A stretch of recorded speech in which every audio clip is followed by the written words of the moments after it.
നമസ്കാരം. വയനാട്ടിലെ തേങ്ങൽ ഇനിയും അടങ്ങിയിട്ടില്ല. ദുരന്തം വിതച്ച മരണച്ചൂട് എങ്ങും ആഞ്ഞടിക്കുകയാണ്. ഉറ്റവരും ഉടയവരും നഷ്ടപ്പെട്ടവരുടെ നൊമ്പരങ്ങൾക്കിടയിൽ ചില നിർണായക വിവരങ്ങളും ഇപ്പോൾ പുറത്തുവരികയാണ്. ഏറ്റവും പ്രാധാന്യത്തോടെ നോക്കിക്കാണേണ്ടത് വയനാട് ദുരന്തഭൂമി കാണാൻ തിക്കും തിരക്കും വർദ്ധിക്കുകയാണ് എന്ന വസ്തുതയാണ്. ദുരന്തഭൂമികൾ കാണാൻ, വൻ അപകടങ്ങൾ നടന്ന സംഭവങ്ങൾ കാണാൻ, മനുഷ്യ മനസാക്ഷിയെ ഞെട്ടിച്ച കൊലപാതക സ്പോട്ടുകൾ കാണാൻ ആളുകൾക്ക് വലിയ ഉത്സാഹമുണ്ട്. ഒരു പ്രത്യേകതരം കൗതുകമുണ്ട്. എന്നാൽ ഇതൊട്ടും തന്നെ പ്രോത്സാഹിപ്പിക്കേണ്ട ഒന്നല്ല. ഈ പ്രവണത വളരെയധികം ജാഗ്രതയോടെ നോക്കിക്കാണേണ്ട ഒന്നാണ്. എന്തുകൊണ്ടാണ് ആളുകൾ ഇത്രമാത്രം മനുഷ്യത്വരഹിതമായി ചിന്തിക്കുന്നത്? അതോ മറ്റെന്തെങ്കിലുമാണോ ഇതിന് പിന്നിലുള്ളത്?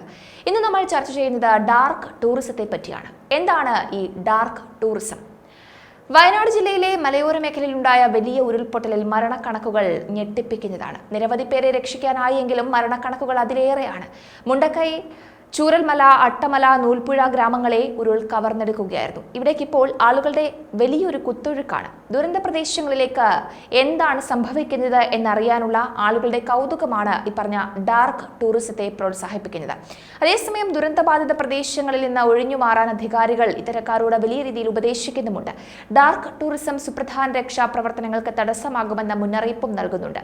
ദയവായി ദുരന്ത പ്രദേശങ്ങൾ കാഴ്ചകൾ കാണുന്നതിനായി സന്ദർശിക്കുന്നത് ഒഴിവാക്കുക എന്നതാണ് രക്ഷാപ്രവർത്തകർ പറയുന്നത്. എന്താണ് ഈ ഡാർക്ക് ടൂറിസം?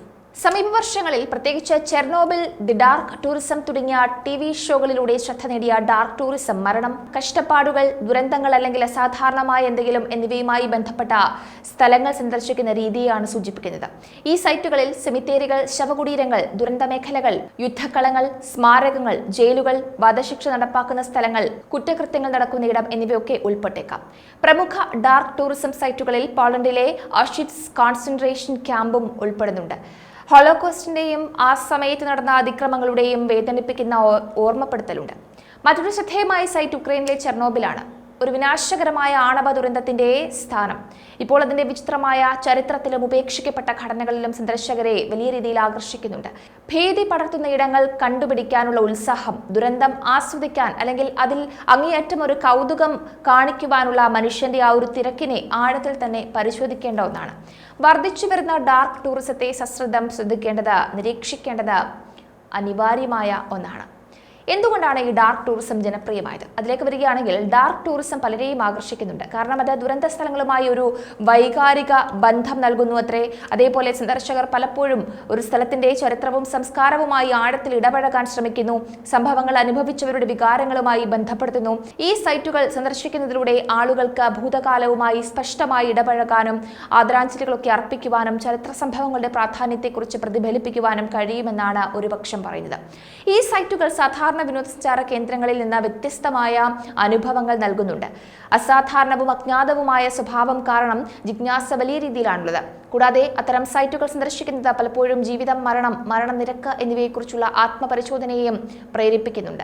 അതേപോലെ തന്നെ ഡാർക്ക് ടൂറിസത്തിന്റെ ജനപ്രീതിയിൽ സോഷ്യൽ മീഡിയ ഒരു വലിയ പങ്ക് വഹിക്കുന്നുണ്ട്.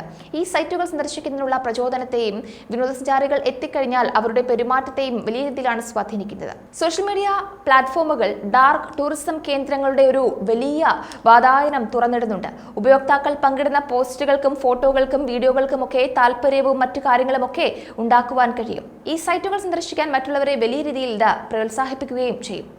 എന്തായാലും വയനാട് ഒരു തീരാനൊമ്പരമായി തുടരുകയാണ്. ഏറ്റവും പ്രാധാന്യത്തോടെ നോക്കിക്കാണേണ്ടത് ഒരു പ്രകൃതി ദുരന്തം ഒരു ഗ്രാമത്തെ മുഴുവൻ, ജനങ്ങളെയൊക്കെ ഒരു വലിയ അന്താളിപ്പിലേക്ക്, കരയാൻ പോലും സാധിക്കാത്ത അവസ്ഥയിലേക്ക് എത്തിച്ചു എന്നുള്ളതാണ്.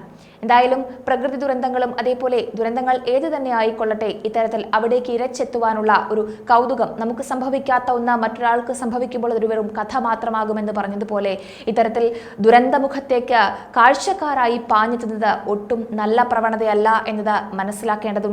ഇത്തരം കാര്യങ്ങളെ പ്രോത്സാഹിപ്പിക്കാതിരിക്കാൻ ഓരോ വ്യക്തിയും അവനവന്റെ ഉള്ളിൽ തന്നെ ഒരു തീരുമാനമെടുക്കേണ്ടതും അത്യന്താപേക്ഷിതമായ ഒരു കാര്യമാണ്.